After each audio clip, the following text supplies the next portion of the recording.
Video Highlight is brought to you by our Wall of Famers who make it possible for me to carve time out of my very busy real life schedule and do what it is that I love to do. Be with you. Thank you.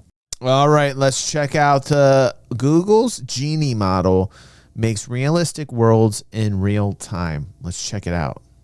As a kid, I had two favorite movies, Terminator 2 Judgment Day and that one where Sinbad played a genie. Well, yesterday, Google DeepMind released a new AI model that's like if those two movies had a baby. It's named Genie 3 and has the ability to create controllable virtual worlds from a text prompt and simulate them in real time at 720p resolution and 24 frames per second. And Wait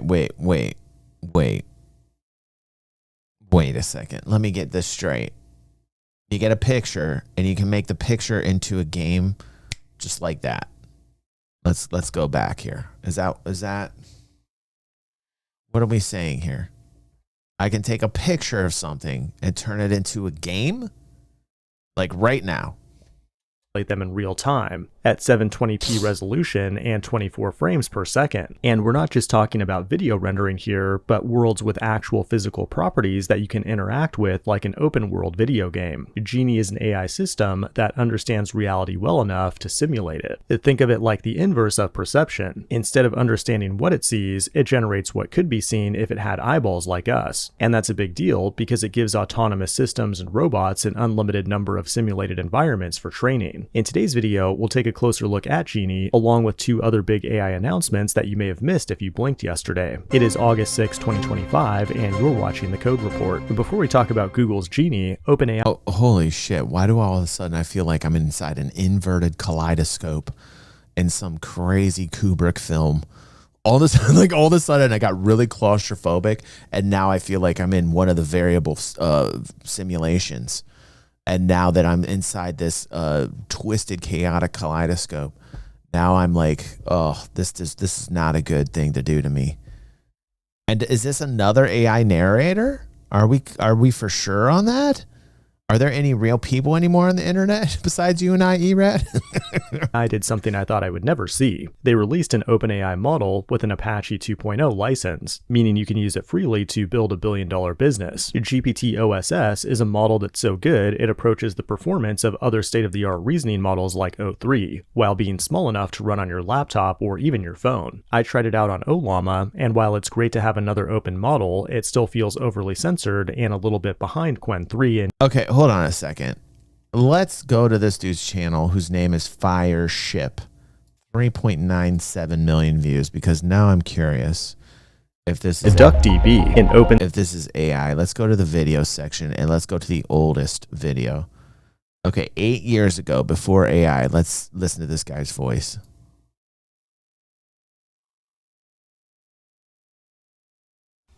Welcome to Angular Firebase. Today I'm going to show you how to create separate backend environments. No, it's just the guy sounds very robotic and probably is single. So that's just his actual voice. He's been given good AI voice for 8 years now. Yeah. Unless this is a new version of his voice that is AI. Yeah. Okay, right. Okay, so we're saying that he took his already AI robotic voice and turned it into a better AI robotic voice.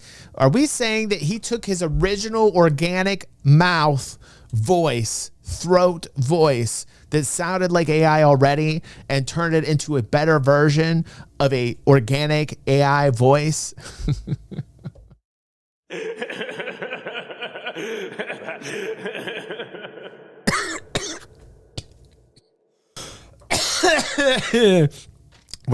That's what we're saying. This is what happened. Wow. I am definitely in a simulation right now. Now I've gone deep down the rabbit hole now. This guy made the conscious decision to make his already AI voice that was actually already sounding way too much like a robot in AI 8 years ago and said, you know what? I actually have to improve upon my own AI synthetic sound from my organicness by going to an AI voice trainer, putting my voice in it, and then it coming out even more AI. Is that what we're actually saying? I'm losing my shit on that. Okay. All right. That is what we're saying. Welcome. This is real life. In general intelligence. And with smaller models, you get higher hallucination rates, which is understandable because you have to cut out a lot of knowledge. That makes it hard to use for any kind of serious programming, but luckily software engineers also got a big upgrade yesterday from Anthropic with the release of Claude Opus 4.1. And this is why I will always, I make this is a blood oath. You know, I never, ever, ever have broken a blood oath. I promise you, I will never, ever, ever have any AI elements in anything. This will be all organic, all natural, forever. Yes, sir. You're not gonna hate me. Forever and ever. As the world turns into a garbage pit filled with AI and AI narration and AI shit and AI everywhere and everything, and you don't know what's real anymore, this will be your last real bastion of hope, and this is the center of all organic humanity. Welcome, my friends, to DG360. All organic, all the time. No. Maybe some of the MP3 alert audios and shit, but that's it. Only like alerts and shit. Maybe I haven't even done that for that. You guys have made all my alerts, unless you're using like some AI shit. But me, what I do cannot be copied by AI. AI could never do what I do sufficiently enough to convince me that it's me ever. That I am way too weird to be copied. I'm telling you, I am a one-off. There is nobody or nothing out there that can simulate this and all of its amazing, glorious awesomeness. AI cannot fool me and will never be me. Yes, sir. Ever. Impervious. It can't even process things like this. Can it process things like I process? No. Can it take something from the right and make it go left, back to the right, diagonal to the left, up, down, left, right, to the center, circle it around, vorpal twist, vortex it, squeeze it down the middle, turn it to the left, curve it over, and then flip it around on its ass end? No. Thank you. The upgraded model made an improvement to its already impressive software engineering bench score, and supposedly this model is supposed to be way better at multi-file code refactoring, and that's a big deal because as your project grows larger, the more useless AI becomes. But large language models are like so boring in 2025, and the shiny new AI object for today is something called a world model, with Genie 3 being the frontier model released by Google DeepMind yesterday. Right, tech influencers are calling it a watershed moment that pushes us to the brink of AGI. But remember, you should never listen to tech influencers, especially faceless AI-powered YouTube channels that are owned by private equity. Is this guy motherfucking serious? We've all just said that he took his already robotic AI voice that happened 8 years ago that was his actual natural organic voice and turned it into an AI, and he's telling us never listen to influencers, especially faceless AI YouTubers. Are you fucking kidding me? You big-ass hypocrite? What are you even saying right now? I don't even know what's going on anymore. Where am I at? It's an internal kaleidoscope of chaos flexing its muscles on me, man. I am in some weird ass simulation. What in the actual shit is going on, man? I miss the days of VHF and UHF, and they give me that back. Give me the antennas on a house back that I can climb up on top of the roof again. What is going on, man? I could handle that reality. That being said, Genie 3 is without exaggeration a watershed moment that puts us dangerously close to self-replicating genocidal machines by giving robots an unlimited simulation space. It generates realistic physical environments with incredible consistency, and what's especially weird is that the consistency is an emergent property, meaning the model just kind of magically got better at keeping the graphics consistent. I mean, that looks pretty good. I'm not gonna lie, man. I mean, it's kind of basic, but at the same time, if it's just taking that and generating this into a fucking game, are you kidding me? That's crazy that you can just, it will take a still picture and create an absolute environment. Yeah, still can tell still the blurries, but like to this level where it can take a picture and create the entire environment,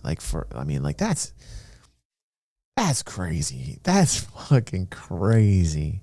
Never in my wildest dreams, like the shit that is happening right now it's off the hook. I have never seen shit like this in my, like, I still wake up and I'm like, is this real? Like, I'm at that point now. Like, I'm at that point where I'm kind of like, when I start seeing AI solve serious medical problems and diseases, that's when I'm just like, all right, man, the future is here. Like, that's when I start, you know, and then, you know, the singularity. And then when they put that shit inside of robots, and then they're, you know, that's the next phase. And then when they, you know, turn into Terminators and kill us, well, just hope one of you out there can fight them off long enough and save humanity. That's my hope.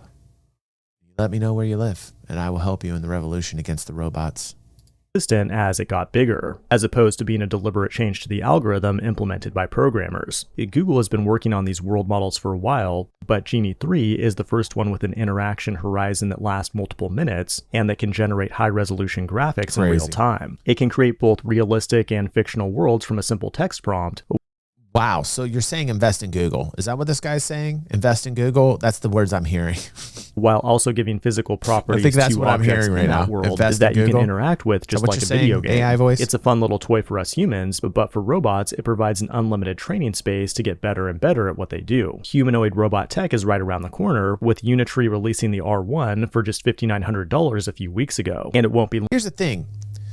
Google's PE is rather affordable right now. Like, Google right now at this price is cheap, and the 200, not financial advice, but here's the thing I'm thinking. Everybody's narrative on Google right now is that they're worried about Google, and they're worried that they're getting market share taken away from them. And like, from what I'm seeing on the AI side of things, I don't think that there's anything to worry about with Google. Plus with Waymo and everything they're doing with Waymo, even though I think that Tesla's robotaxi is going to dominate the entire ride share space. I think eventually, because of tech, I think the FSD tech is better than the LiDAR tech. And again, I've got a little bit of a research behind this that I've done, not a lot, but from what I've read, I think that the FSD version that Tesla is rocking is a better version than the LiDAR laser kind of system that Google has. So I do think that Tesla will dominate in the rideshare industry and make Uber have a very hard time, because I don't know how you're going to get to take the cost out because you got a human driver. So Waymo and Uber are going to have to get together. Like, there's going to have to be some type of reunion there. There's going to have to be a death of Uber. But there's no way you're going to tell me that anybody can compete against Tesla when there's no driver. Like, Tesla will not have to pay for a human eventually, when regulations figure this shit out and people are full self-driving, which is going to happen within the next 5 years. You're going to see it more and more and more. I don't see how you compete with that model, because if you're Tesla, you crank out a car in like 8 fucking minutes. If you need more drivers, you just build another car, and then it drives itself off the lot and starts its life as a driver with no driver. And you're cutting out the person. You're cutting out the expense of paying the person driving the car. But back to Google and what they're doing, I would say Google's far from being dead, and I still think Google's relatively cheap. And from what I'm seeing with Genie, like, holy shit. Long before robots like this are cooking. These Chinese robots, this Unitree shit where I'm seeing in China, like, advertise robots as pets is a little bit weird, dude. You know? Our meals, walking our dogs, and curing our loneliness. If you want to get in on this future, though, you need to use the right tools, like Warp, the sponsor of today's video. CLI-based AI tools have been dominating headlines lately, but Warp's agentic development environment might be the most goated one yet. Its coding agent beat out Claude Code and the Gemini CLI to land the #1 spot on the Terminal Bench benchmark, along with a top 5 spot on SWE Bench. And unlike other All right, done. Lost my interest. But that looked fucking fantastic.